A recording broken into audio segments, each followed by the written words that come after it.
Hello everyone. जय हिंद दोस्तों। आइए चौहान सर की क्लास में आप सबका स्वागत है। और जैसा कि आप लोगों ने लास्ट क्लास आप लोगों ने अटेंड की थी और आप लोगों ने नोट्स बना लिया होगा। मैंने आपको गुप्त साम्राज्य के बारे में, उदय और विकास, उनकी उत्पत्ति, गुप्तों की उत्पत्ति कैसे हुई, इसके बारे में मैंने क्लास ली थी और इसको मैंने वीडियो अपलोड कर दिया यूट्यूब पर। जो लोग भी इस चैनल में नए हों, चैनल को सब्सक्राइब करें और लाइक करें, शेयर करें और यूट्यूब पर प्ले लिस्ट में जाके गुप्त साम्राज्य का उदय, विकास और गुप्त की उत्पत्ति कैसे हुई वो वहां से वीडियो आप देख लीजिए, नोट्स बना लीजिए। और आज की क्लास बहुत महत्वपूर्ण क्लास होगी कि गुप्त साम्राज्य में जो शासक हुए हैं इनके बारे में आज की क्लास होगी। और क्लास को मिस मत कीजिएगा, क्लास के एंड तक रहिएगा। बहुत महत्वपूर्ण क्लास है, सभी कंपटीशन एग्जाम के लिए बहुत महत्वपूर्ण रहेगी क्लास आज की, क्योंकि गुप्त वंश के जो शासक हुए हैं आज की क्लास उन शासकों के बारे में चर्चा होगी आज की। और आप लोग भी नोट्स तैयार कर लीजिएगा, ठीक है। रिवीजन के लिए आप लोगों के नोट्स बनाना बहुत जरूरी है और सभी कंपटीशन के लिए महत्वपूर्ण क्लास है, इसलिए वीडियो के एंड तक रहिए, ठीक है। और अपने नोट्स तैयार करते जाइए। इसके बाद मैं आप लोगों को एक चीज और बता दूं यहाँ पे कि यूट्यूब पर बहुत से ऐसे लोग हैं जो क्या कहते हैं, अपना गलत आपको मतलब भ्रमित कर रहे हैं कि ये शॉर्ट ट्रिक तैयार कर लीजिए, शॉर्ट ट्रिक से ये कंपटीशन एग्जाम निकल जाएगी, शॉर्ट ट्रिक से ये टॉपिक चैप्टर कंप्लीट हो जाएगा। तो ऐसा किसी भी शॉर्ट ट्रिक के चक्कर में मत पड़िएगा, ठीक है। मैं आपको बता दे रहा हूँ, परिश्रम और सफलता के लिए कोई शॉर्ट की नहीं होती है, शॉर्टकट कोई रास्ता नहीं है।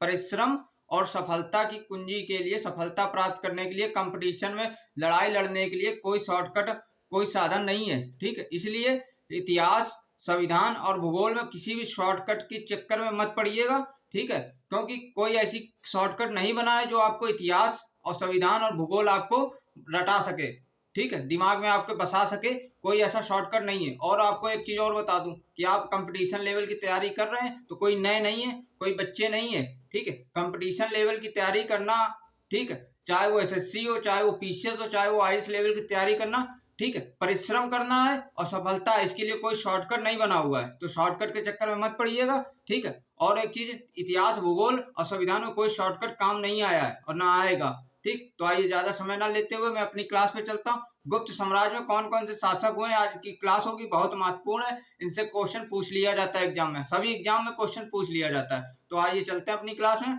गुप्त साम्राज्य के शासकों के बारे में। पहले मैं आपको शासक बता देता हूँ, फिर इसको मैं ब्रीफ करता हूँ, ठीक है। पहला शासक माना जाता है श्रीगुप्त थे। दूसरे शासक घटोत्कच थे, ठीक है।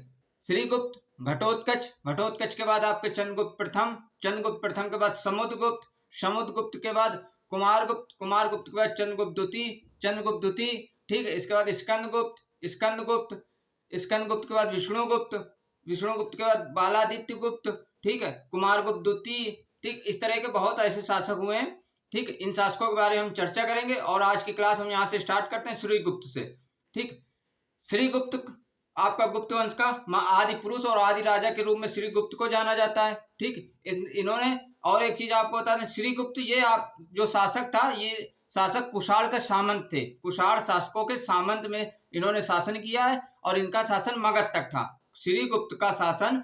और मैं आपको बता दूं, श्रीगुप्त और घटोत्कच जो शासक थे, ये दोनों गुप्त शासक कुषाण के सामंत थे और इन दोनों का शासन मगध साम्राज्य तक था, सिर्फ मगध पर इन्होंने शासन किया। और ये किसी शासक के अधीन, जैसे पूरे भारत पर राज्य किसने किया, कुषाण शासकों ने किया।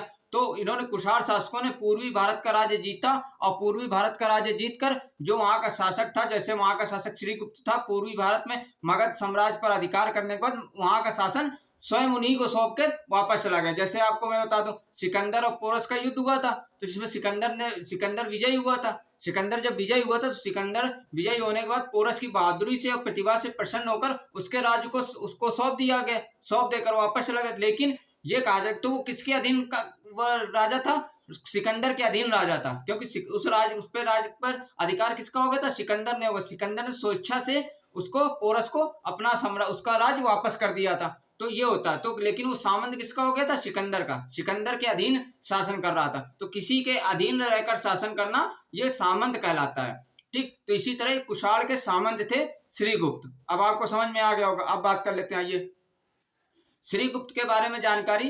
प्रभावती गुप्त के पूना स्थित ताम्रपत्र अभिलेख से, प्रभावती गुप्त के पूना स्थित ताम्रपत्र अभिलेख से एक श्री आदि पुरुष, गुप्त वंश के आदि पुरुष, आदिराज या आदि पुरुष के बारे में जानकारी मिलती है, जिसमें कहा गया है कि एक श्रीगुप्त नाम का शासक था जो गुप्त वंश का आदि पुरुष या आदि राजा था। ठीक, आदि राज था। कहाँ किससे मिलती? प्रभावती गुप्त के पूना स्थित ताम्रपत्र अभिलेख से जानकारी यहाँ या उसमें उल्लिखित किया गया है कि गुप्त वंश के आदि पुरुष के रूप में आदि राज के रूप में श्रीगुप्त का उल्लेख हुआ है। श्रीगुप्त का उल्लेख हुआ है। इसके बाद श्रीगुप्त का उल्लेख हुआ है।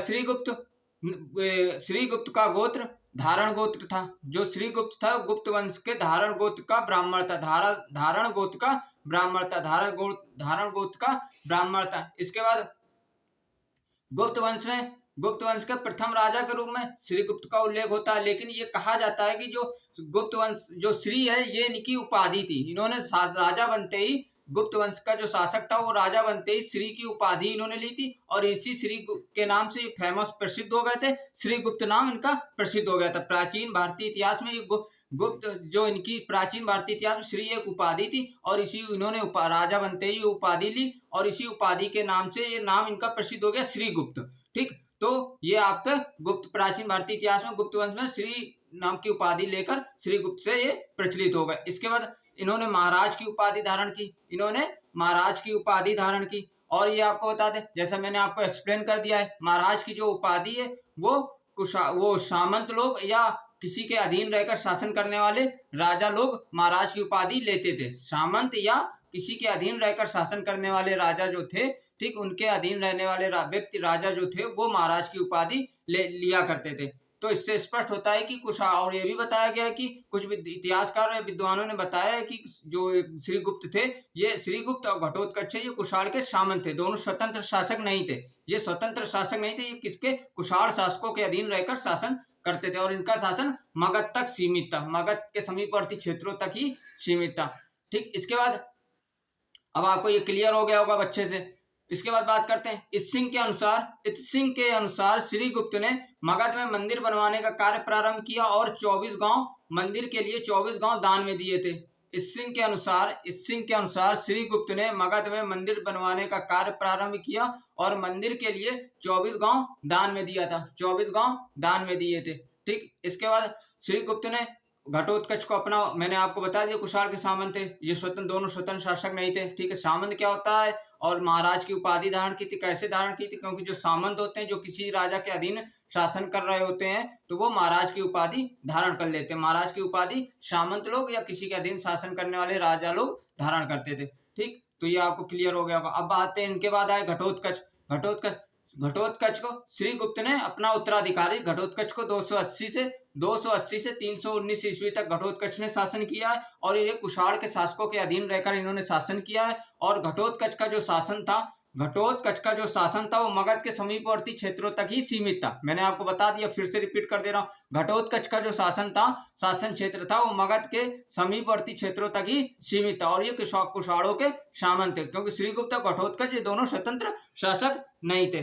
ठीक, जिसका उल्लेख प्रभावती गुप्त के, और ये बता दूं, प्रभावती गुप्त के पूना और रिद्धपुर के ताम्रपत्र अभिलेख में उल्लिखित किया गया है या उल्लेख मिलता है कि प्रभावती गुप्त के पूना और रिद्धपुर ताम्रपत्र अभिलेख से उल्लेख मिलता है कि जो क्या कहते हैं गुप्त वंश का प्रथम राजा घटोत्कच को बताया गया। गुप्त वंश का प्रथम राजा घटोत्कच को बताया गया और श्रीगुप्त ने घटोत्कच को अपना उत्तराधिकारी बनाया था और घटोत्कच ने भी महाराज की उपाधि धारण की थी श्रीगुप्त और घटोत्कच ये दोनों स्वतंत्र शासक नहीं थे, ये दोनों कुषाण शक के सामंत थे। ठीक, इसके बाद अब बात करते हैं चंद्रगुप्त प्रथम गुप्त वंश का प्रथम प्रसिद्ध राजा हुआ। चंद्रगुप्त प्रथम गुप्त वंश का प्रथम प्रसिद्ध राजा हुआ और वास्तविक संस्थापक चंद्रगुप्त प्रथम को माना जाता है। गुप्त वंश का प्रथम वास्तविक संस्थापक चंद्रगुप्त प्रथम को माना जाता है, क्योंकि चंद्रगुप्त प्रथम गुप्त वंश का पहला राजा था जो स्वतंत्र राजा था। चंद्रगुप्त प्रथम गुप्त वंश का प्रथम स्वतंत्र राजा था क्योंकि जैसे मैं आपको रिपीट कर दे रहा हूँ, बार बार मैं बता रहा हूँ कि श्रीगुप्त और घटोत्कच ये दोनों स्वतंत्र शासक नहीं थे, कुषाणों के सामंत थे। तो उसके बाद इन्होंने चंद्रगुप्त प्रथम स्वतंत्र शासक था, गुप्त वंश का प्रथम स्वतंत्र शासक था और इसको गुप्त वंश का वास्तविक संस्थापक माना जाता है। ठीक, इसके बाद चंद्रगुप्त ने ही गुप्त साम्राज्य को चंद्रगुप्त प्रथम ने ही गुप्त वंश के साम्राज्य को गुप्त वंश के साम्राज्य की प्रतिष्ठा का स्वरूप प्रदान किया। चंद्रगुप्त प्रथम ने गुप्त वंश को एक साम्राज्य का स्वरूप प्रदान किया था, एक साम्राज्य की प्रतिष्ठा प्रदान की, ठीक, एक साम्राज्य का स्वरूप प्रदान किया, जो कि आपका सबसे ज्यादा महत्वपूर्ण उत्तरी भारत रहा। ठीक, इसके बाद गुप्त साम्राज्य को एक स्वरूप में बांधा, एक स्वरूप प्रदान किया, गुप्त साम्राज्य की प्रतिष्ठा प्रदान की, उस प्रतिष्ठा में वृद्धि की। किसने की? चंद्रगुप्त प्रथम ने की। और चंद्रगुप्त प्रथम स्वतंत्र शासक था। गुप्त वंश को, गुप्त साम्राज्य को एक स्वरूप में बांधने का और प्रतिष्ठा प्रदान करने के उपलक्ष्य में चंद्रगुप्त प्रथम ने महाराजाधिराज की उपाधि धारण की और चंद्रगुप्त प्रथम ने पाटलिपुत्र को राजधानी बनाया था। चंद्रगुप्त प्रथम ने पाटलिपुत्र को अपनी राजधानी बनाया। इसके बाद इतिहासकार हेमचंद्र राय चौधरी के अनुसार चंद्रगुप्त को ध्यानपूर्वक सुनिएगा और एग्जाम पॉइंट्स करके हाईलाइट करते जाइएगा।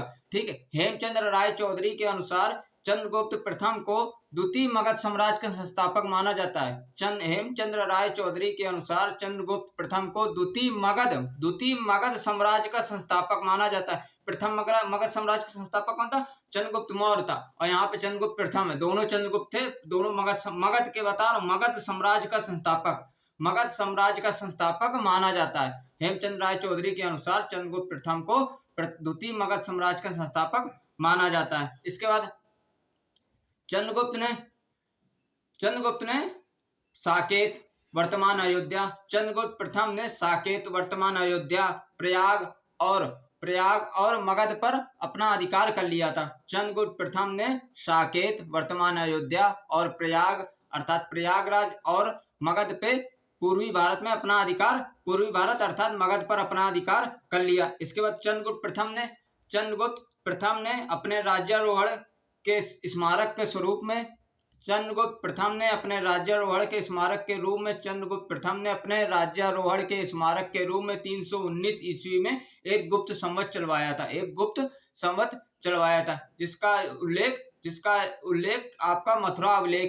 जिसका उल्लेख आपका मथुरा अभिलेख में मिलता है। ठीक, चंद्रगुप्त प्रथम ने अपने राज्यारोहण के उपलक्ष्य में 319 ईस्वी में एक गुप्त संवत चलवाया था, जिसका उल्लेख आपको मथुरा अभिलेख में मिलता है। अब बात कर लेते हैं नेक्स्ट एग्जाम्पल। ये भी एग्जाम पॉइंट्स करके हाईलाइट करना था, नेक्स्ट एग्जाम पॉइंट्स करके हाईलाइट कीजिएगा। मुद्रा साक्ष्यों से स्पष्ट होता है कि चंद्रगुप्त प्रथम ने लिच्छवी की राजकुमारी कुमार देवी से विवाह किया और स्मारक स्वरूप स्वर्ण मुद्रा जारी की थी। इस जारी की गई स्वर्ण मुद्रा में कुमार देवी का नाम अंकित करवाया था। ठीक, फिर से सुन लीजिए एक बार, रिपीट कर दे रहा हूँ। मुद्रा साक्ष्यों से स्पष्ट होता है कि चंद्रगुप्त प्रथम ने लिच्छवी गणराज की राजकुमारी कुमार देवी से विवाह किया था और स्मारक स्वरूप स्वर्ण मुद्रा जारी की थी और उस जारी किए गए स्वर्ण मुद्रा में कुमार देवी का नाम अंकित करवाया था। इसके बाद कुमार देवी लिच्छवी गणराज की क्षत्रिय कुल से थी। कुमार देवी जो थी राजकुमारी कुमार देवी, वो लिच्छवी गणराज की क्षत्रिय कुल से थी, क्योंकि लिच्छवी गणराज में क्षत्रियों का शासन था। ठीक, तो क्षत्रिय गणराज क्षत्रिय कुल से थी और चंद्रगुप्त प्रथम ने क्षत्रिय कुल से संबंध स्थापित करने के बाद गुप्त साम्राज्य का विस्तार और प्रतिष्ठा में वृद्धि हुई। गुप्त साम्राज्य की प्रतिष्ठा और उसमें साम्राज्य में विस्तार हुआ। चंद्रगुप्त प्रथम की प्रतिष्ठा में वृद्धि हुई, ठीक, और गुप्त साम्राज्य का विस्तार हुआ, फैलाव हुआ, बढ़ोतरी हुई। ठीक, तो ये थे आपके चंद्रगुप्त प्रथम के बारे में। अब इसके बाद चंद्रगुप्त प्रथम ने अपने पुत्र समुद्रगुप्त के उसमें पक्ष में सिंहासन त्याग कर दिया और संन्यास ले लिया था। चंद्रगुप्त प्रथम ने अपने पुत्र समुद्रगुप्त के पक्ष में भरी सभा में सिंहासन का त्याग कर समुद्रगुप्त को राजा घोषित किया और संन्यास ले लिया था। ठीक, तो अब बात कर लेते हैं समुद्रगुप्त के बारे में। समुद्रगुप्त का शासन 335 ईस्वी से 380 ईस्वी तक रहा। ठीक, चंद्रगुप्त प्रथम के बाद उसका पुत्र समुद्रगुप्त मगध इसका गुप्त वंश साम्राज्य का शासक हुआ। और उसके समय में समुद्रगुप्त के समय मगध साम्राज्य का विस्तार बहुत अधिक हो गया था। गुप्त वंश का गुप्त साम्राज्य समुद्रगुप्त के समय शासन के समय गुप्त साम्राज्य का विस्तार बहुत फैला, बहुत अधिक विस्तार हो गया था। इसके में हरिसेन द्वारा रचित प्रयाग प्रशस्ति, हरिसेन द्वारा, इसको एग्जाम्पल करके हाईलाइट कीजिएगा क्योंकि पूछा जाता है। प्रयाग प्रशस्ति का रचनाकार हरिसेन द्वारा रचित प्रयाग प्रशस्ति में चंद्रगुप्त प्रथम द्वारा समुद्रगुप्त को भरी सभा में राज प्रदान किया। ठीक, भरी सभा में राजा घोषित किया, राज प्रदान किया। और समुद्रगुप्त को सिंहासन में बैठाकर चंद्रगुप्त प्रथम सन्यासी हो गए। ठीक, जैसा मैंने आपको बताया कि इसका उल्लेख किसमें मिलता है, हरिसेन के प्रयाग प्रशस्ति में चंद्रगुप्त प्रथम द्वारा समुद्रगुप्त को भरी सभा में राजा घोषित कर राज्य प्रदान करके, ठीक है, संन्यास ले लिया और उसको समुद्रगुप्त को सिंहासन में बैठाने का उल्लेख आपका हरिसेन के प्रयाग प्रशस्ति में मिलता है। और इसके बाद चंद्रगुप्त प्रथम सन्यासी हो गए थे। ठीक, इसके बाद आप बात कर लेते हैं कुछ विद्वान जैसे स्मिथ, एलन। कुछ विद्वान जैसे आपके स्मिथ, एलन और फ्लीट के अनुसार कांच नामक व्यक्ति का उल्लेख समुद्रगुप्त से किया गया है। कांच नामक एक व्यक्ति का उल्लेख मिलता है। ठीक है, कुछ विद्वान जैसे कि स्मिथ, फ्लीट और एलन ने कांच नामक व्यक्ति का उल्लेख समुद्रगुप्त से किया है। ये कहा जाता है कि कांच नामक व्यक्ति था वो समुद्रगुप्त ही था। समुद्रगुप्त का दूसरा नाम कांच भी था क्योंकि इस मत से स्पष्टता यहाँ से होती है कि गुप्त वंश में दो नाम रखने की परंपरा प्रथा प्रचलित थी। गुप्त वंश में दो नाम रखने की परंपरा प्रथा प्रचलित थी। जैसे कि चंद्रगुप्त द्वितीय का दूसरा नाम देवगुप्त था, चंद्रगुप्त द्वितीय का नाम देवगुप्त था। इसलिए यह कहा जा सकता है कि जो कांच नाम का व्यक्ति है वो समुद्रगुप्त ही है और समुद्रगुप्त का दूसरा नाम कांच है। ठीक, इसको एग्जाम्पल करके हाईलाइट कीजिएगा। कांच किसका उपनाम है, तो कांच समुद्रगुप्त का उपनाम है। ठीक, और चंद्रगुप्त द्वितीय का उपनाम देवगुप्त है। ठीक, तो किसने बताया, कुछ विद्वान स्मिथ और एलन के अनुसार कांच जो है वो समुद्रगुप्त ही है और उसका समुद्रगुप्त का दूसरा नाम कांच है क्योंकि गुप्त वंश में दो नाम रखने की परंपरा प्रचलित थी। इसके बाद सम्राट अशोक से समुद्रगुप्त की तुलना सम्राट अशोक से की गई है। कैसे की गई, क्योंकि सम्राट अशोक शांति और अनाक्रमण नीति का पालन करते थे, किंतु समुद्रगुप्त हिंसा और विजय की नीति का पालन करता था, क्योंकि समुद्रगुप्त हिंसा और विजय की नीति का पालन करता था। ऐसे नहीं कहा गया समुद्रगुप्त 100 युद्ध का विजेता था, 100 युद्धों का विजेता था, जिसने कोई युद्ध नहीं हारा वो समुद्रगुप्त था। ठीक, इसलिए क्योंकि अशोक जो था वो शांति और अनाक्रमण नीति का पालन करता था, समुद्रगुप्त हिंसा और विजय की नीति का पालन करता था। ठीक, विश्वास करता था और समुद्रगुप्त 100 युद्धों का विजेता कहा जाता है। इसके बाद समुद्रगुप्त का साम्राज्य पूर्व में ब्रह्मपुत्र, दक्षिण में नर्मदा नदी और उत्तर में कश्मीर के तलहटी तक फैला हुआ था। समुद्रगुप्त का साम्राज्य पूर्व में ब्रह्मपुत्र, दक्षिण में नर्मदा नदी और उत्तर में कश्मीर के तलहटी क्षेत्र तक विस्तार हो गया था। इसके बाद समुद्रगुप्त ने उत्तर भारत के, जैसा मैंने बताया, समुद्रगुप्त ने उत्तर भारत के अर्थात उत्तर भारत के 9 राजाओं को पराजित किया।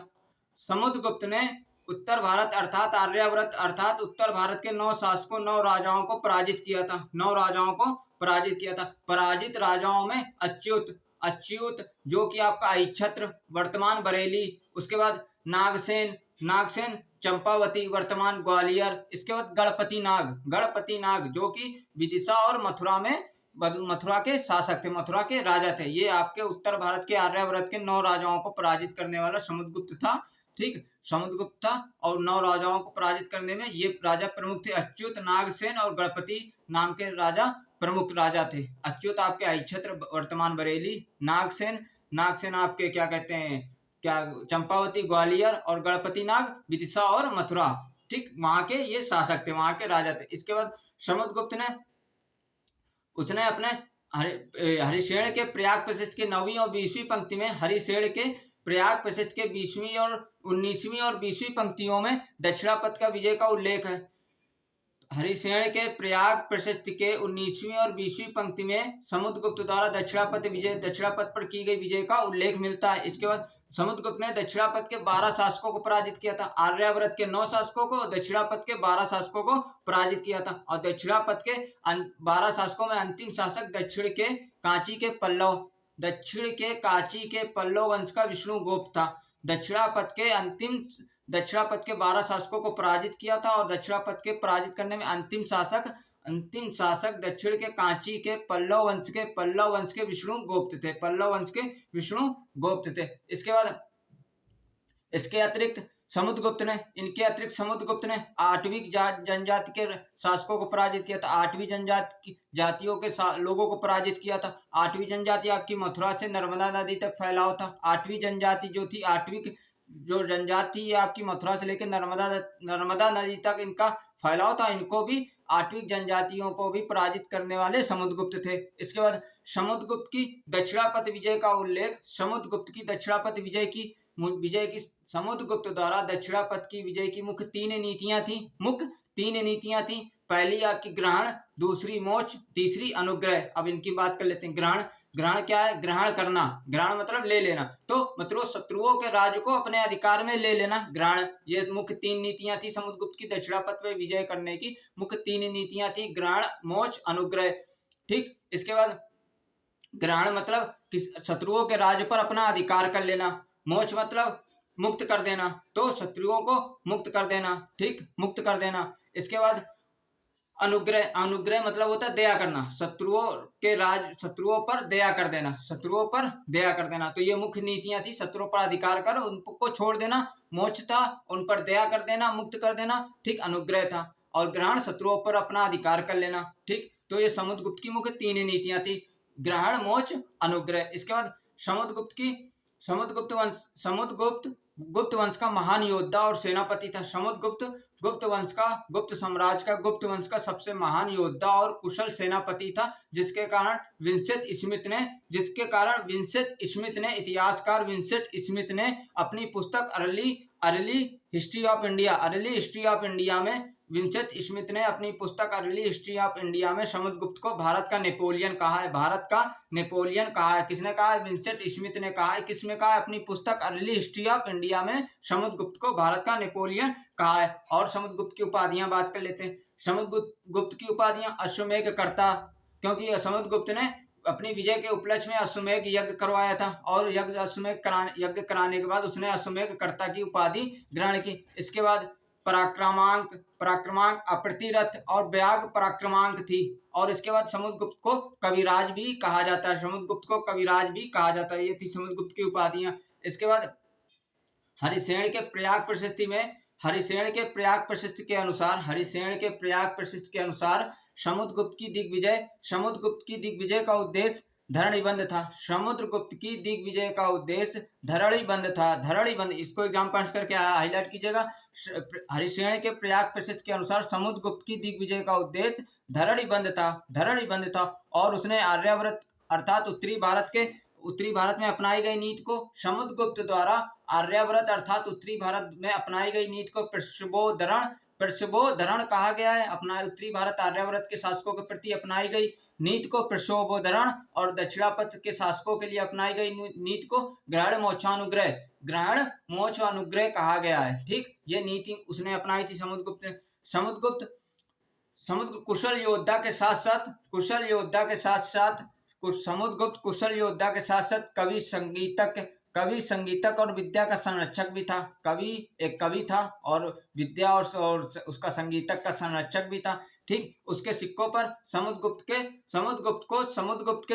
समुद्रगुप्त को वीणा बजाते हुए भी चित्र अंकित किया गया। समुद्रगुप्त के सिक्कों पर वीणा बजाते हुए समुद्रगुप्त का चित्र अंकित किया गया है। ठीक, और समुद्रगुप्त ने गरुड़ छाप वाली ताम्र मुद्रा का प्रचलन किया था। समुद्रगुप्त ने गरुड़ छाप वाली ताम्र मुद्रा का प्रचलन करवाया था। इसके बाद समुद्रगुप्त के दरबार में समुद्रगुप्त ने अपने दरबार में महान बौद्ध भिक्षु वसुबंधु को संरक्षण दिया है। महान बौद्ध भिक्षु वसुबंधु को संरक्षण दिया है और इसका उपनाम कविराज था। ठीक है, कविराज था क्योंकि ये बीड़ा बजाते हुए इसके सिक्कों पर चित्र अंकित किया गया और इसने कवियों, संगीतज्ञों और विद्या का संरक्षण किया। महान योद्धा के साथ साथ ये कुशल कवि और बीड़ा वादक था, जिसके कारण इसे कविराज की उपाधि दी गई और इसके सिक्कों पर बीड़ा बजाते हुए समुद्रगुप्त का चित्र अंकित किया गया। इसको एग्जाम पॉइंट्स करके हाईलाइट कीजिएगा। ठीक, गुप्त वंश के किस शासक को बीड़ा बजाते हुए उसके सिक्कों पर अंकित किया गया है? ठीक, तो समुद्रगुप्त को बीड़ा बजाते हुए अंकित किया गया है। ठीक, और इसकी एक कविराज की उपाधि किसकी है? कविराज की उपाधि समुद्रगुप्त की है। तो ये थे आपके समुद्रगुप्त तक। नेक्स्ट क्लास में हम बात करेंगे चंद्रगुप्त द्वितीय, ठीक, स्कंदगुप्त और कुछ गुप्त वंश के जो शासक थे, ये चंद्रगुप्त द्वितीय और स्कंदगुप्त सबसे महत्वपूर्ण शासक थे, इसलिए इनके बारे में ज्यादा डिटेल से होगी। और कुछ जो शासक हैं जैसे कुमारगुप्त, रामगुप्त, ठीक, ये आपके कोई ज्यादा महत्वपूर्ण नहीं रखते हैं इतिहास में। चंद्रगुप्त द्वितीय जिसने विक्रमादित्य की उपाधि ली, इसके बाद स्कंदगुप्त, ठीक है, ये सबसे महत्वपूर्ण शासक हैं। जैसे समुद्रगुप्त हैं ऐसे ये हैं। इनके बारे में नेक्स्ट क्लास होगी, काफी लंबी क्लास होगी और आप लोग मिस मत कीजिएगा कोई भी क्लास में। अब मैं बात कर लूँ, आपको जो भी चैनल में नए हो चैनल को सब्सक्राइब करें, लाइक करें, दूसरे तक इसको पहुंचाइए जो उनके यूजफुल में हो। ठीक, वो भी अपने नोट्स बनाए, आप भी नोट्स बनाइए। नोट्स जरूरी है, रिवीजन के लिए नोट्स होना जरूरी है। Thank you everyone.